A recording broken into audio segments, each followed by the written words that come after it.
Thank you very much for having me. I hope you're having a nice few days here in the Dublin Tech Summit. My name is Ciaran Stone. I am the CEO of Square Root Solutions.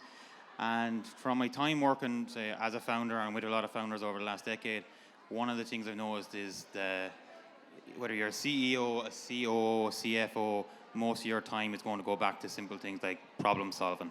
You're always going to be there, the person who's going to be at the end of any problem and having to fix it. So with that in mind, I'm going to talk around some of the common pitfalls for startup companies that we've seen over the last 10 years working with Square Root Solutions. Just to give you a bit of context of Square Root Solutions, we're a software development company. We have a staff of over 70 between Ireland, the UK, Dubai, and India. We work on any kind of software development, whether it's app development, web development, AR, VR, AI, ML, all the acronyms. And our clients include some very big clients in Ireland startup industries, such as Keep Happy, Promotion Rewards, Teach Cloud, Druid Learning, Little Red, just to name a few. So the first pitfall I want to talk about, value your own worth. Everyone here has an idea for an app. Probably everyone here had another idea for an app or a website today. There's no significant value in that. It's you as the entrepreneur driving that idea is where the value is. So just to give you a few red flags that we would see, say, we're getting people like every week, a couple of times a week, coming with ideas that they had over the weekend after a few pints. They'll ring us up, and the first red flag we'd see is, I have a great idea, I'm going to make €1 million, but I need you to sign an NDA first. The NDA is the first red flag we'd see. I looked over my files only this morning, and I have over 100 NDAs written for different companies, different people, and not a single one of them ever worked to market with the idea. Not a single one of them. If you are a founder and if you're trying to build something and really push something, you are going to be screaming it from the rooftop. You are going to be telling everyone who will talk to you. You're going to be getting feedback from everyone who will talk to you. The first red flag, NDA. You should be screaming it. The second one is equity. So very often we get clients come to us with some absolutely fantastic ideas. But they'd first of all say to me, will you build it for free and I'll give you 50% equity? So I'd always say to them, and I try to be nice about it, so you want me to put my time, my money, my effort into something that you have come up with but won't do the same? So of course not, absolutely not. Another big red flag. You need to value your own worth, and you need to know what work you need to do as a founder to bring this forward. And with that, then you also need to know the worth of the team around you. If you are the smartest person in the room or think you're the smartest person in the room, you are in the wrong room. You need to surround yourself with a team who are absolutely challenge you every day, who are progressing your product, progressing your service, and really driving it on. You have to be around people like here in the Dublin Tech Summit who are actually going to drive you on and challenge you. And you have to be humble enough to know that it's okay to be wrong. You don't know everything about your app, your website, your product, your service. The finance. The most important part of any business is the finance. It's how we evaluate whether it's a success or not. I remember about 10 years ago, I was in incubator, and I was one of 10 startups in it. We were all talking about how much money we were going to make and how we were going to be millionaires and how all our ideas are going to be absolutely brilliant. And in that room, there was actually some very successful companies in it. But the speaker on the day made a very good point to us. He just asked us to put a show of hands, please, anyone who has made €100 sale yet. And not a single one of us could.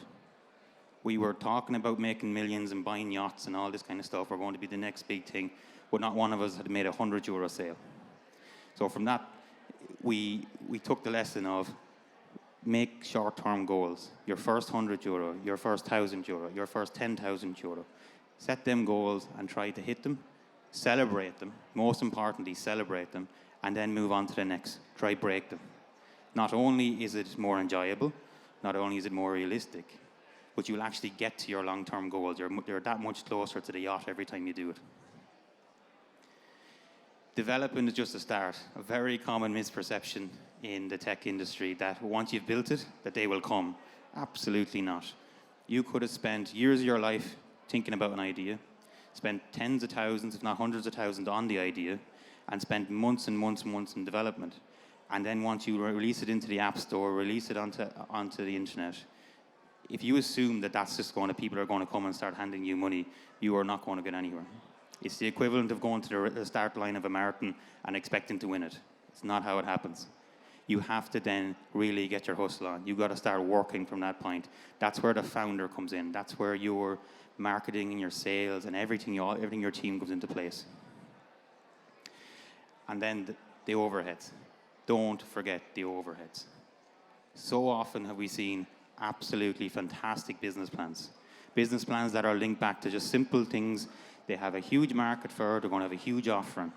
And it's based around just a simple number like $4.99 a month subscription, which they'll absolutely get, if not more. But they forgot the overheads. They forgot tax. They forgot the Google and Apple fee. They forgot server cost. They forgot all the other third-party costs that when you whittle it down to what actually that's written down to every user, it could be closer to €1 than €5. And then the whole business plan is completely null and void. A common, very, very common conversation we have with our clients is the MVP. MVP, the minimal viable product. Not the medium viable product, the minimum. So the absolute minimum you need to get onto the market. If your product is to bring item A to place B, that's all your minimal viable product does. It doesn't need any bells or any whistles. So often, perfection is the enemy of progress. So because you're so close to the idea, because you're so passionate about it, because you want it to work so much, you find it so hard to let that go. The most important thing in getting an MVP is get it out, define the need of it, get it out, prove the concept. But you use that feedback, use that market research then to build on it, and build on it from other people's research. Because your feedback, you know it inside out, but it's your customers you want to know, not just you. That's a quicker way to market. It's more costly way to market. It's better for research. It's quicker to get revenue, and you will get investment quicker. It's one of the conversations we have. We have to unsell ourselves. We're looking for less money for less of the work just to get the product out for it to be successful long term. One of the most important things in tech, whether it's app, web, anything, is to document your vision. If you have an idea, you have to document it. You would never go to a construction company and tell them to build a house without having gone to an architect first. Of course you wouldn't. You need to document everything. You need a live document that has all the details of what your product is going to do. It details it in clear, simple English, in bullet-pointed English, what it does, what it doesn't do, what it will do in the future. That then has to be the reference point for everyone in your organization, every stakeholder.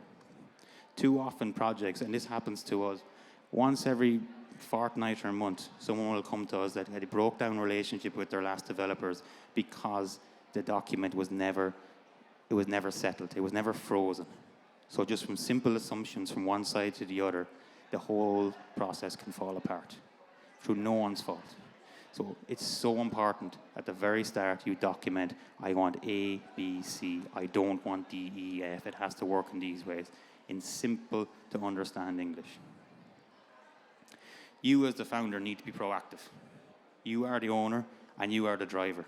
You are the beating heart of this company, of this product. No one is going to work harder than you. No one is going to care about it harder than you. So any of our most successful clients are the ones that are always available. It doesn't matter what time we get to them. They're back to us within 5 minutes. They're decisive. If we get on to them at Friday at 5 o'clock, by 5:30, they have got back to us. They don't take their weekends off. They don't take a week off. They're always available. But because they want to be available. They want to learn. They want to keep pushing their product. As the founder, you have to learn the skills that you don't have, work on them.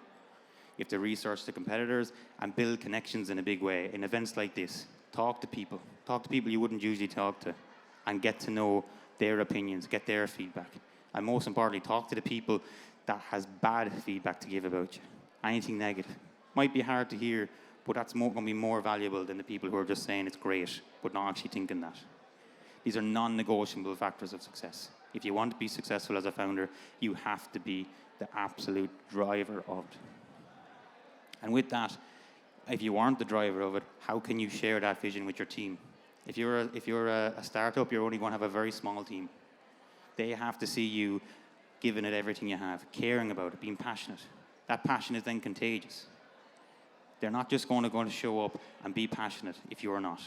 If you don't believe in it, why would anyone else ever believe in it? Giving away equity.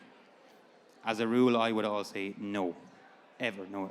Unless in exceptional circumstances should you ever give away equity.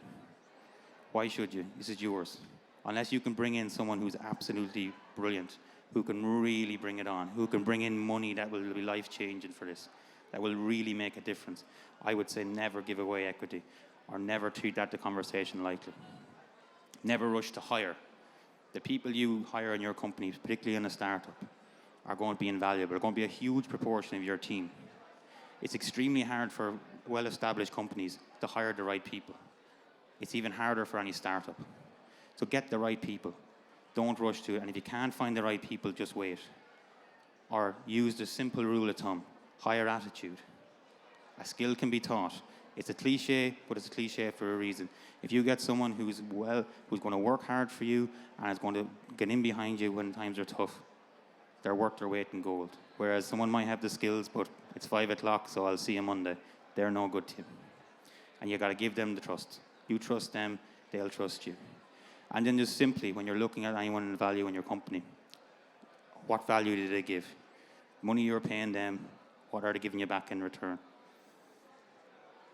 Just then to go through some of our clients and how all of these went from an idea all the way through to successful clients over the years, and all these followed these very, very simple and straightforward rules of thumb. Keep Happy, for example, they had their idea back in 2014.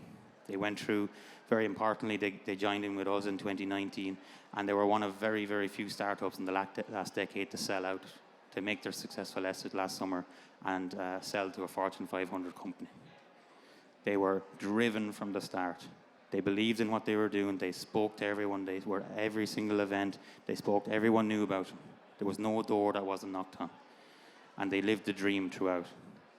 Plenty of others, like Promotion Awards, did the same. They're only getting going right now, with huge things to come. And one of the most important things that Promotion Awards did, in the middle, they pivoted. They had an idea.